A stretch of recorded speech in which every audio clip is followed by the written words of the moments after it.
हज़रात, जैसा मैंने आपसे कहा था, ईरान और इजराइल के बीच में ज़बरदस्त जंग शुरू हो चुकी है। हालात ये है कि तेहरान के आसमान पर, इस्फहान के आसमान पर, यानी आसान भाषा में ईरान के आसमान पर इजराइल के मिसाइल और रॉकेट दिखाई दे रहे हैं। तेहरान और इस्फहान के इलाकों में अलग अलग धमाकों की आवाज़ आ रही है। तेहरान के आसमान और इस्फहान के आसमान को दिखाऊं तो देखिए, इस वक्त भी इजराइल लगातार तेहरान पर हमलावर है।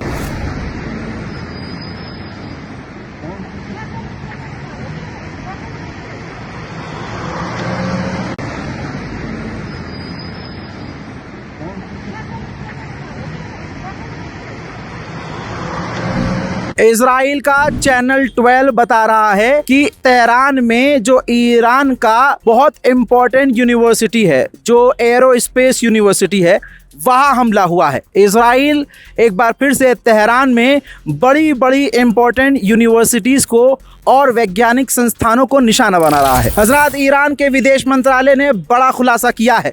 ईरान के विदेश मंत्रालय का साफ कहना है कि अमेरिका और इजराइल, यानी सेंटॉम और इजराइल IDF दोनों मिलकर ईरान के खिलाफ ऑफेंसिव ऑपरेशन कर रही है। यानी ईरान के विदेश मंत्रालय का साफ कहना है कि भले ही इजराइल को लेकर अमेरिका अपने आप को किनारे कर रहा हो कि भैया हम इस हमले में साथ नहीं हैं, लेकिन ऐसा नहीं है। दोनों मिलकर हमला कर रहे हैं।